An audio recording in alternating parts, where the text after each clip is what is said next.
वंदे मातरम, आप देख रहे हैं नेटवर्क 10। आपके साथ मैं हूं दीप्ति द्विवेदी। शाम के 7 बज रहे हैं और 7 बजे के आज इस खास शो में हम एक अहम मुद्दे पर चर्चा करेंगे जो कि महिला सशक्तिकरण से जुड़ा हुआ है। और ऐसे में हमारे देश में इन दिनों नवरात्र चल रहा है, मां दुर्गा की पूजा आराधना की जा रही है, लेकिन वहीं हमारे देश में महिलाओं की स्थिति काफी बेहतर नहीं है। हमारे देश में महिला सशक्तिकरण जैसे शब्द को काफी प्रचलित तो है, लेकिन ये सिर्फ कानून की किताबों में ही है। धरातल पर इनका कोई खास रूप नहीं दिखता। आज की चर्चा इसी मुद्दे पर होगी और क्या महिला सशक्तिकरण हमारे देश में कारगर है, इसी को लेकर चर्चा की जाएगी। लेकिन उससे पहले ये रिपोर्ट देखिए।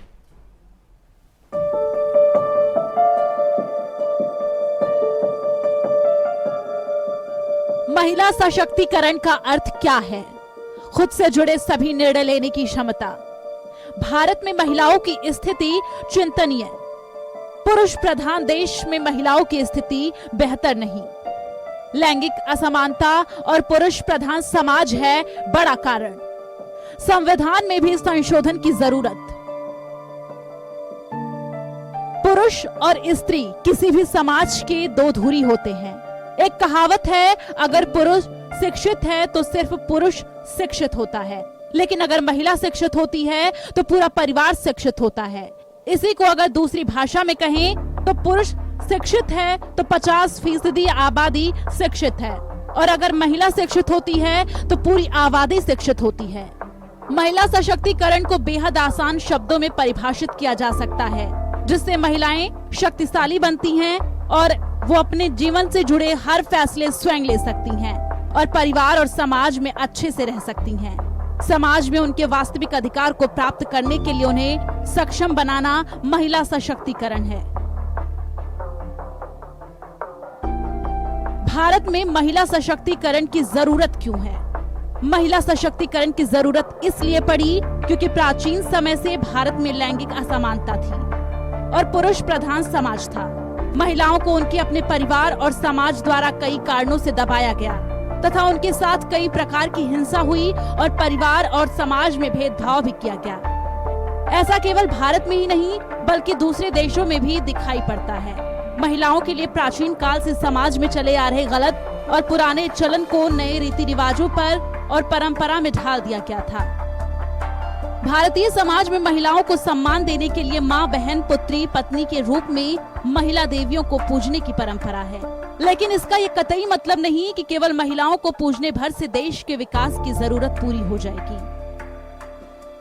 आज जरूरत है कि देश की आधी आबादी यानी महिलाओं का हर क्षेत्र में सशक्तिकरण किया जाए, जो देश के विकास का आधार बनेंगी। भारत एक प्रसिद्ध देश है जिसने विविधता में एकता के मुहावरे को साबित किया है, जहां भारतीय समाज में विभिन्न धर्मों को मानने वाले लोग रहते हैं। महिलाओं को हर धर्म में एक अलग स्थान दिया गया है, जो लोगों की आंखों को ढके हुए बड़े पर्दों के रूप में कई वर्षों से आदर्श के रूप में महिलाओं के खिलाफ कई सारे गलत कार्यों को जारी रखने में मदद कर रहा है। महिला सशक्तिकरण की जरूरत क्यों? पूरी आबादी को आत्मनिर्भर बनाना, सामाजिक कुरीतियों को दूर करना, दहेज प्रथा, भ्रूण हत्या, यौन शोषण, बाल विवाह, बाल मजदूरी जैसी प्रथा को खत्म करना, महिलाओं के प्रति दोहरे रवैये को खत्म करना, पितृसत्तात्मक प्रवृत्ति खत्म करना। महिला सशक्तिकरण के लिए सामाजिक सुधार और जागरूकता के साथ साथ कानूनी स्तर पर भी सुधार की जरूरत है। संविधान में भी महिलाओं को एक उचित स्थान दिलाना भी आवश्यक है। महिलाओं के लिए 33% का आरक्षण बिल अभी भी पास नहीं होना महिला सशक्तिकरण की राह में एक बड़ा रोड़ा बना हुआ है। साथ ही पितृसत्तात्मक प्रथा को भी खत्म करने से ही वास्तव में महिला सशक्तिकरण का सपना साकार हो जाएगा। Bureau report, network 10। तो आज इस अहम मुद्दे पर चर्चा करने के लिए हमारे साथ एक पूरा पैनल मौजूद है, जिससे आपका परिचय करवा देते हैं। हमारे साथ सपना बंसल जो कि सोशल एक्टिविस्ट हैं और दीप्ति सिंह वरिष्ठ पत्रकार हैं। इसके साथ ही नेहा शालिनी जो कि बीजेपी की तरफ से अपना पक्ष रखेंगी। गुंजन शर्मा वरिष्ठ पत्रकार हमारे साथ जुड़ गई हैं। आप सभी का बहुत बहुत स्वागत है नेटवर्क 10 में जुड़ने के लिए। सबसे पहले नेहा शालिनी जी, मैं आपके पास आना चाहूंगी। भारत देश में लगातार भारत को माता कहा जाता है, समाज में महिलाओं की पूजा की जाती है, पूजनीय होती हैं।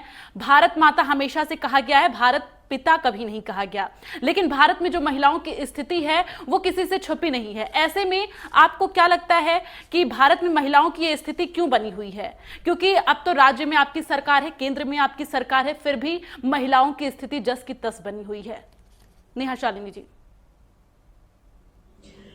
जी दीप्ति जी, मैं आपको ये कहना चाहूंगी कि महिलाओं की जो हालत है वो तस से मस आप कह रही है नहीं हुई है, लेकिन अगर आप थोड़ा पीछे जाएं तो इसका सबसे बड़ा कारण जो है वो जो साक्षरता की कमी ये रहा है। तो जब तक हम पुरुषों को तो हम लड़कों को तो पढ़ा देते हैं, जो पहले समाज में यही होता आया और पहले की सरकारें भी यही करती आई हैं कि उन्होंने महिला सशक्तिकरण पे लड़कियों की पढ़ाई पर उतना जोर नहीं दिया।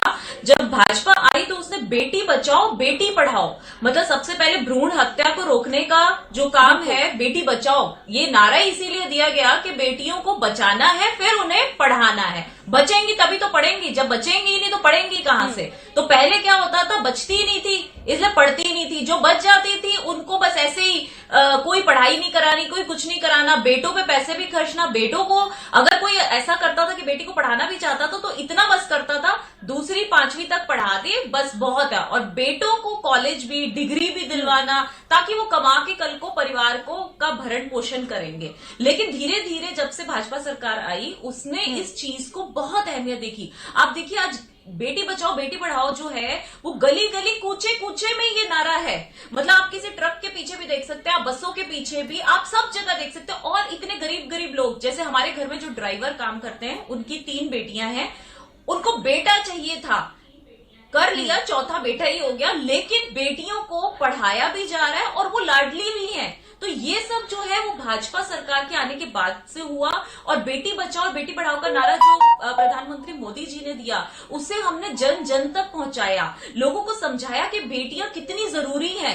नेहा जी, कई बार ऐसी तस्वीरें सामने आई हैं, हमने दर्शकों को भी दिखाई है जब इसी नारे का उल्लंघन सरकारी कर्मचारी ही करते हुए नजर आते हैं। फिलहाल गुंजन शर्मा जी, मैं आपके पास आना चाहूंगी, आप नेहा जी की बात से कितना सहमत हैं?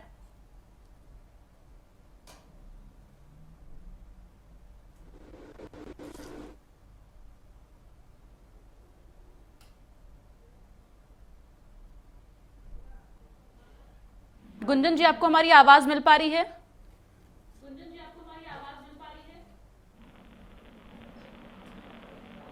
हाँ, तो ये नारी सशक्तिकरण इतना प्रचलित हो चुका है आजकल, इतनी योजनाएं सरकार ने बना दी हैं जिसकी वजह से नारी जो है अपने आप में एक सक्षम व्यक्तित्व बन चुकी है। और आज की तारीख में नारी को इतनी आवश्यकता नहीं है। बहुत आप एंकर हैं, आप भी एक तरीके से सशक्त महिला ही हैं। इस वक्त जितनी भी महिलाएं यहाँ बैठी हुई हैं वो भी सशक्ति हैं। जरूरत है तो एक शिक्षा की, जो गांव के क्षेत्र हैं जहाँ पर शिक्षा का अभाव है, जिन महिलाओं को पता नहीं चलता है कि उनके अधिकार क्या है, उनको शिक्षित करना बहुत जरूरी है। वरना मैं समझती हूँ कि शहर की कई महिलाएं, मतलब शहर की 80% महिलाएं जो है वो शिक्षित है और वो अपने अधिकार को भी जानती हैं और वो ये फैसला लेना जिसको हम कहते हैं ना सशक्तिकरण क्या है, तो वो फैसला लेना भी बहुत अच्छे से जानती है, अपने लिए, अपने बच्चों के लिए, परिवार के लिए। नेपोलियन जैसे बताया कि नेपोलियन कहता है कि you give me 1 educated mother, I will give you the nation. तो एजुकेशन का लेवल सरकारी शहरी क्षेत्रों में तो बढ़ चुका है और महिलाएं बहुत सशक्त भी हो चुकी हैं। जरूरत है हमें अब गांव की तरफ रुख करने की, जहाँ पर थोड़ा सा शिक्षा का अभाव महिलाओं के अंदर है, उन्हें अपने विचार, अपने जो अधिकार है, मौलिक अधिकार हैं, उनका भी नहीं पता है। जैसे अभी हाथरस का केस आप देखें कि क्या वो कितना अधिकार, उनको कितना क्या क्या कर सकती थी, या महिला क्या क्या वो जा सकते थे, कहाँ बात कर सकते थे। बहुत सारी चीजें अभी अभाव हैं गाँव के क्षेत्र में ऐसी जगह। चलिए ठीक है सपना जी, इसी के साथ मैं आपके पास आना चाहूंगी। जिस तरह से अभी गुंजन जी ने अपनी बात रखी कि महिलाओं में अभी शिक्षा का काफी ज्यादा अभाव है, ये बात सत्य है कि अभी ऐसी बहुत सी महिलाएं हैं जो शिक्षित नहीं हैं। और अगर हम गांव का रुख करें तो अभी भी गांव के कई ऐसे क्षेत्र हैं जहां पर महिलाएं कुरीतियों में बंधी पड़ी हैं। ऐसे में कैसे उनको आजादी दिलाई जा सकती है? सपना जी। दीप्ति जी, सबसे पहले हमें ये समझना पड़ेगा कि किसी भी व्यक्ति की मृत्यु किसी के भी द्वारा हो सकता है कि एक्सीडेंट के द्वारा हो सकता है नेचुरल हो सकता है किसी और द्वारा हो, लेकिन उसका जन्म सिर्फ एक स्त्री के द्वारा ही होता है। तो स्त्री की महानता को, उसके त्याग को, उसके समर्पण को आप नकार नहीं सकते। आज भी आपको स्थिति समझनी पड़ेगी कि 1000 लड़कों पे मात्र 868 लड़कियां हमारी हिंदुस्तान में हैं। हम जो बात करते हैं आधी आबादी की बात करते हैं, और आप देखिए सिर्फ हम 33% की बात कर रहे हैं। आज भी महिलाएं कितनी राजनीति में, कितनी सामाजिक तौर पर आगे बढ़ रही हैं, कितना आप उनका आर्थिक स्वावलंबन देख पा रही हैं, वो आप उंगलियों पे गिन सकती हैं। हाँ, पहले से स्थिति बेहतर हुई है, लेकिन आप महिलाओं को तो शिक्षित करने की हम सब बात कर रहे हैं, लेकिन जो पुरुष जो बेटा है या किसी भी स्वरूप में है, हम उसको शिक्षित करने की बात नहीं करते। हम परिवार में ये संस्कार देने की बात नहीं करते कि बेटा नारी का सम्मान करो। यदि कोई स्त्री तुम्हें कहीं पे भी मिल जाए, उसका फादर नहीं हो सकता, उसका भाई हर समय नहीं हो सकता, उसका पति नहीं हो सकता, तो आप सामाजिक रूप से उसको सुरक्षा दीजिए। इस तरीके की भावनाएं नहीं दी जाती। और रही बात, मैं आपको बताऊं, शिक्षा एक दूसरी बात है। जितने बलात्कार के केस महिलाओं के साथ में हो रहे हैं, जितना यौन उत्पीड़न होता है, जिस तरीके की स्थिति है, वो बहुत ही दयनीय है। आज हमें इस चर्चा पे सबसे पहले ये समझना होगा आपकी इस बात से सहमत है, क्योंकि महिलाओं की स्थिति सिर्फ महिला सशक्तिकरण ही नहीं, महिलाओं के साथ लगातार जो अत्याचार हो रहे हैं वो बढ़ते जा रहे हैं। और इसी के साथ दीप्ति जी, मैं आपके पास आना चाहूंगी। भारत माता की ऐसी तस्वीर देखने को मिली है जो कि जंजीरों में जकड़ी हुई दिखाई दी है। आजादी के दौरान ऐसी तस्वीर देखने को मिलती थी। हालांकि अब भारत पूरी तरह से आजाद है और तस्वीरें भी अब पूरी तरह से आजाद दिखती हैं, आजाद भारत की आजाद तस्वीरें, लेकिन महिला आज भी कुरीतियों में जकड़ी हुई हैं। क्या कारण है?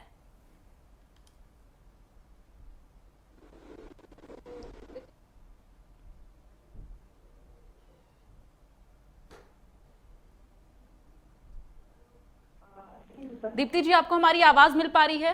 जी, मुझे आपकी आवाज आ रही है। आपको ही मेरी आवाज मिलनी चाहिए, जिससे मुझे आपकी आवाज बिल्कुल मिल रही है। ठीक है, आप अपनी बात रखिए। दीप्ति जी, आपसे सवाल मेरा यही है कि आजादी के दौरान भारत माता की जंजीरों में जकड़ी हुई तस्वीरें हमने देखी हैं। हालांकि अब भारत आजाद हो गया है, आजाद भारत की आजाद तस्वीरें भी दिखाई देती हैं, लेकिन महिलाएं आज भी कुरीतियों में जकड़ी हुई दिखाई देती है। क्या वजह हो सकती है? जनक है जो हमारे देश को ही माता के रूप में हम लोग पुकारते हैं, या उसको उसकी पहचान है, और उनकी एक महिला की चित्र को हम लोग हमेशा जंजीरों में जकड़ा हुआ देखते हैं। तो यानी ये जो भारत है, ये एक महिला है। और आज हम लोग ही इस बात की याद कर रहे हैं कि महिला भारत में आ सकता है। अगर हम थोड़े पुराने इतिहास में अपने जाए तो भारत में सत्तात्मक हमारा देश था। लोगों को अगर किसी का नाम जाता था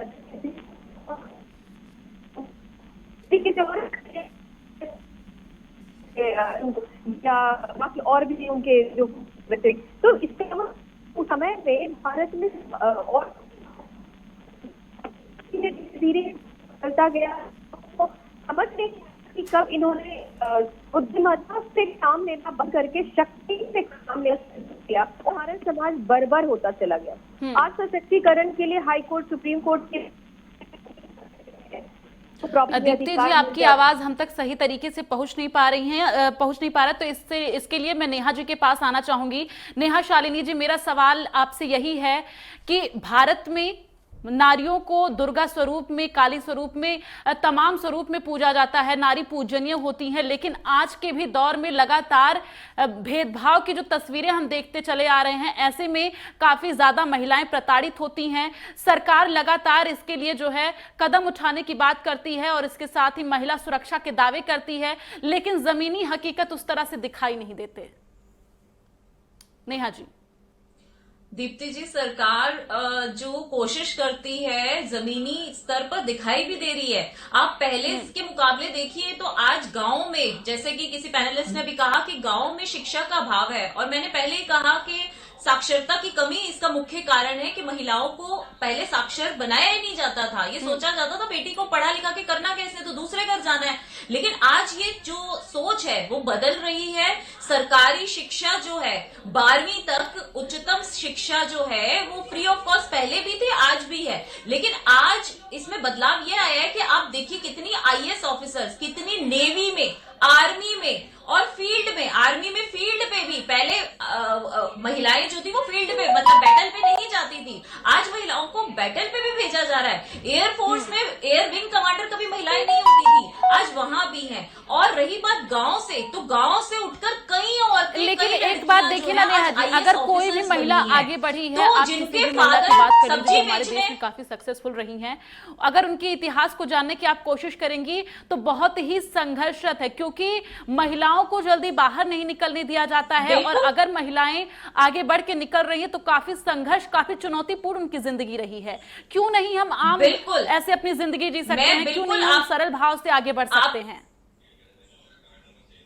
जी, मैं आपकी बात से बिल्कुल सहमत हूँ। पुरुषों के मुकाबले महिलाओं को बहुत बहुत संघर्ष करना पड़ता है। और ये संघर्ष सिर्फ टीचर या कोई ऐसी छोटी मोटी पोस्ट नहीं, हर पोस्ट में है। पॉलिटिक्स में भी इतना बड़ा संघर्ष है, क्योंकि पुरुष प्रधान जो है वो ऊपर के उस पे बैठे हुए हैं, जो कभी नहीं चाहते कि महिलाएं आगे बढ़ के आए। लेकिन महिलाओं में मुझे पता है कि काबिलियत जो है वो पुरुषों के मुकाबले 50 गुना ज्यादा होती है। और यही कारण है कि वो इतने संघर्ष के बावजूद भी आज टॉप पे जो पहुंचते, सोचिए उन्होंने कितने संघर्ष किए होते हैं। और भाजपा ने जो अभी मुख्यमंत्री योगी आदित्यनाथ ने 30% महिलाओं की जो नियुक्ति है वो पुलिस में की है, पुलिस फोर्स में यूपी में, तो ये बहुत सराहनीय कदम है, बहुत अच्छा कदम है। मुझे लगता है ऐसे कदम बहुत सारे उठाने की जरूरत है सरकार को, और सरकार टाइम टू टाइम ये कदम उठाती भी है और आगे भी उठाने की जरूरत है। और रही संघर्ष की बात, तो संघर्ष मैं खुद मानती हूँ कि महिलाओं का संघर्ष पुरुषों के मुकाबले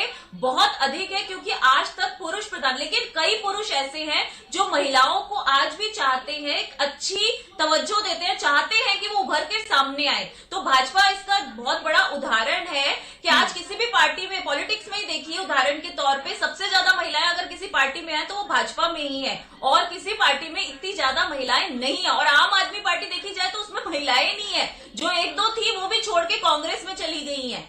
तो कहीं ना कहीं जो है हमारा जो पुरुष प्रधान इसी के साथ गुंजन जी मैं आपके पास आना चाहूंगी। कुछ विद्वानों का मानना है, उनका कहना है कि देश में महिलाओं पर अत्याचार विदेशी लोगों के आक्रमण के बाद से शुरू हुआ, और इसके साथ ही क्योंकि महिलाओं पर जोर आजमाना हमारे देश की परंपरा नहीं है। ऐसे में आपको क्या लगता है कि वाकई में यही वजह है? और इसके साथ ही महिला सशक्तिकरण अब जो दिखाई दे रहा है, महिला सशक्त तो हो रही है लेकिन कुरीतियों में जकड़ी हुई। दीप्ति जी की बात से सहमत हूँ कि सरकार बहुत सारे ऐसे कदम उठाए हैं सरकार ने आगे बढ़ने के लिए, पर अगर हम इतिहास में जाएं तो आप अगर सीता माता की तरफ, आप अगर बहुत पहले लेकर जाएं, सीता माता जिनको अगर वो बाहर जो रावण उनको लेकर हर कर लेकर गया था, उसके बाद उनको अग्नि परीक्षा देनी पड़ी जस्ट की अपनी पवित्रता प्रूव करने के लिए। उसके बाद अगर हम द्रौपदी की तरफ जाए तो उसको 5 पतियों के साथ उसको वो करना पड़ा, क्योंकि उसकी माँ, उनके जो पांडव हैं, उनकी माँ ने उनको कहा था कि आपस में बांट लो। तो ये सशक्तिकरण या ये कहें कि महिलाओं के साथ शोषण, या फिर ये बहुत समय से होता आ रहा है। महिलाओं को इस वक्त आवश्यकता है कि महिलाएं खुद से जाने हर चीज अपने आप करने का, क्योंकि जब सशक्तिकरण की आप बात कर रहे हैं तो मतलब शक्तिशाली बनना, अपनी जिम्मेदारी खुद उठाना। क्योंकि कई हद तक मैं ये समझती हूँ कि महिलाएं ही महिलाओं के शोषण का कार्य होती हैं। कई जगह बहू अगर कहीं प्रताड़ना सहन कर रही है तो कहीं ना कहीं सास और नंद उसके साथ वो होगी जो उनको शोषण कर रही होगी। या फिर अगर बेटी, माँ क्यों नहीं अपनी बेटी को बचा रही है, कई भ्रूण हत्या हो रही है तो माँ क्यों नहीं आगे बढ़कर वो कह रही है कि नहीं मेरी बेटी को मरना नहीं है। तो ये बहुत जगह ये देखने वाली जरूरत है कि अगर महिलाओं को शिक्षा नहीं दी जाए या महिलाओं को शक्तिशाली नहीं बनाया जाए या उनके अंदर ये भावना नहीं पैदा की जाए कि आप कर सकती हैं या आप आगे बढ़ सकती हैं। दीप्ति जी मैं आपके पास आना चाहूंगी। मेरा सवाल आपसे ये है कि जिस तरह से अभी भी अगर हम बात करें उत्तर प्रदेश की या अन्य और राज्यों के, ऐसे कई राज्य हैं और कई ऐसे गांव, कई ऐसे क्षेत्र हैं जहां पर आज भी महिला कुरीतियों में जकड़ी हैं, इसलिए क्योंकि अभी भी घूंघट प्रथा और तमाम ऐसी प्रथाएं हैं जो अभी पूरी तरह से समाप्त नहीं हो पाई हैं। दीप्ति जी, यही बदल है तो बात हो रही है, और सशक्तिकरण जैसी चीजों को हम लोग आज डिस्कस कर रहे हैं। कारण ये है कि जो आवाज आ रही है आवाज आ रही है आपको? जी देखिए, जो महिलाएं इस संसार को बनाती हैं, आज वही संसार को बनाने वाली महिला को किसी और से शक्ति प्राप्त करने की जरूरत पड़ रही है। ये दोयम जो दर्जा है ना महिलाओं का, ये कहीं ना कहीं गुंजन जी ठीक बोल रही थी, महिलाओं की वजह से है या कहीं किसी की भी वजह से भी हो सकता है। पर फिलहाल हमें ये सोचना है कि क्या हमें एक इंसान का पूरा दर्जा प्राप्त है? क्यों हमें प्रॉपर्टी की तरह इस्तेमाल किया जाता है? इतिहास से लेकर आज तक हम लोग अपने डिसीजंस नहीं ले सकते। बेटी को पढ़ना है, बेटी की शादी करनी है, बेटी को कहीं जाना है, कहीं घूमना है, इन सब का डिसीजन किसी और के हाथ में है। इसकी वजह से कानून में कई ऐसे बदलाव आए हैं। हमारे संसद में भी हुआ कि 33% महिलाओं को लाया जाए, लेकिन इन सबसे अभी तक कुछ हालात बदले नहीं है। शहरों में थोड़े से बदलते हुए दिख रहे हैं क्योंकि हम लोग एजुकेटेड हैं, हमारे पास चीजें हैं, शायद सुविधाएं हैं, तो हम लोग इन सारी बातों को आज बैठकर डिस्कस भी कर पा रहे हैं। पर अगर हम थोड़ा और रिमोट एरियाज में जाएं, जहां आज हाथरस की जो हमारे सामने इतनी बड़ी घटना, जघन्य घटना कहें कि लोगों को डर तक नहीं लगता, एक महिला के साथ इतने जघन्य अपराध करके उसकी जान ले लेते हैं, तो ये कहीं ना कहीं ये बताता है कि जकड़े तो हम नहीं है, हमें जकड़ा जा रहा है। और जकड़ा किनसे जा रहा है? तो जिनके हाथों में शक्तियां हैं। तो महिलाओं को कुछ ऐसे कानूनी शक्तियां भी मिलनी चाहिए। वैसे तो है, मैं एज एन एडवोकेट आप लोगों इसी के साथ सपना जी मैं आपके पास आना चाहूंगी। सपना जी, मैं आपसे ये जानना चाहूंगी, जिस तरह से महिलाएं जो हैं हर क्षेत्र में आगे बढ़ रही हैं, आज अगर देखा जाए तो देश में हर क्षेत्र में महिलाएं आगे निकल रही हैं। पुरुषों के अनुसार अगर देखा जाए पुरुषों से ज्यादा आगे निकल रही हैं, लेकिन फिर भी उन्हें उनके घर में, उन्हें उनके दफ्तर में वो समान जगह नहीं मिल पाती है जो एक पुरुष की होती है, वो महिलाओं को नहीं मिल पाती है। हमने कई घरों में ऐसा देखा है कि वहां पर बेटा और बेटी दोनों नौकरियां कर रहे हैं, पति पत्नी दोनों नौकरी कर रहे हैं, लेकिन समानता नहीं दिखाई देती है। आखिर क्या वजह हो सकती है? दीप्ति जी, सबसे इम्पोर्टेंट बात यह है कि हमें सिर्फ के रूट कॉज को समझना पड़ेगा। ये स्थिति सिर्फ मानसिकता की है। हमारी जो बहुत सालों की गुलामी रही, जबकि आदिकाल में हमारा देश बहुत समृद्ध था, हमने अब महिलाओं को स्वयंवर की आजादी दी हुई थी, वो अपनी पसंद से अपने वर को चुनती थी। लेकिन स्थिति परिस्थिति होने के साथ साथ हमारी स्थितियों में बहुत सारा परिवर्तन आया। आज भी आपको मैं बताना चाहूंगी, हिंदुस्तान में ऐसे गांव हैं जहां महिला, यदि कोई बच्ची पैदा होती है और पता चल जाता है उस घर में कि एक लड़की का जन्म हुआ है, तो जलती हुई जो आपका तेल है उबलता हुआ कढ़ाई में, उसमें उसको डालकर मार दिया जाता है। हाँ जी, मैं हिंदुस्तान की बात कर रही हूं। हिंदुस्तान में आज भी इस तरीके की स्थिति है, बहुत सारे गांव हैं, क्योंकि ये डिफरेंस किया जाता है, ये माना जाता है कि हमारा मोक्ष जो होगा वो बेटे के द्वारा होगा, क्योंकि हमने पुरुषों को यह अधिकार दे रखा है कि वो शमशान घाट तक जा सकते हैं। तो लोग इस लालसा में कि मुझे मोक्ष नहीं मिलेगा, मेरा यहां से तर्पण नहीं होगा, इसलिए वो बेटी को नकारते हैं। जबकि आप देखिए स्थिति परिस्थिति, महिलाओं ने आगे चढ़कर, आगे बढ़कर काम किया है। उन्होंने, आप देखिए गोपीनाथ मुंडा जी और भी जितनी भी हैं, अटल बिहारी वाजपेयी जी का भी जब दाह संस्कार हुआ तो उनकी बेटी ने किया। तो अब स्थितियां महिलाओं की बदल रही हैं, लेकिन फिर भी अभी समाज में बहुत जागरूकता की बात है। यदि हम देखें तो सिर्फ स्थिति परिस्थिति हमारी कुछ शहरों तक रह गई है, अभी भी गांव में स्थिति थोड़ी सी खराब कमी है। तो नेहा जी, मेरा सवाल आपसे यही है कि समाज में, देश में महिलाओं की स्थिति में सुधार करने के लिए सरकार तमाम नियम, तमाम कानून लागू कर रही है, लेकिन तब भी महिलाएं जो है पूरी तरह से सशक्त नहीं हो पा रही हैं। आखिर क्या, जो निचले अधिकारी अगर देखा जाए तो कई लापरवाहियां भी सामने आई हैं, इससे आप भी अच्छी तरह से रूबरू हैं, लेकिन और क्या वजह हो सकती है कि महिलाओं को वो अधिकार नहीं मिल पा रहा? दीप्ति जी, समाज को सिर्फ सरकार का कर्तव्य नहीं है, ये समाज का भी कर्तव्य है कि वो औरत को समानता का अधिकार दे, उसको अपनी बेटियों को पढ़ने का अधिकार दे। तो अगर समाज, जब तक समाज जागरूक नहीं होता, सरकारें जितने मर्जी कोशिशें कर ले, कुछ नहीं हो सकता। तो यहाँ समाज को सबसे पहले जागरूक होना पड़ेगा। घर में बेटी पैदा हुई है तो पहले जैसे होता था कि घर आके जो ये मतलब एक प्रथा होती है कि लड़का होता था तो घर में आके हिजड़े डांस करते थे और उसपे पैसे दिए जाते हैं। आज मैं बहुत जगह देखती हूँ कि बेटियां होने पर भी आते हैं और उनको खुश करके भेजा जाता है। वो कहते हैं कि क्यों तुम्हारी घर लक्ष्मी आई है, क्या इसका पैसे नहीं हम लेंगे। तो मुझे लगता है समाज बदल रहा है, लेकिन क्योंकि बहुत साल उत्तर प्रदेश के मुख्यमंत्री योगी आदित्यनाथ ने मिशन शक्ति की शुरुआत की है, उसको आप किस नजरिए से देखते हैं और आपको क्या लगता है कि ये किस तरह से उत्तर प्रदेश में सक्सेसफुल हो पाएगा?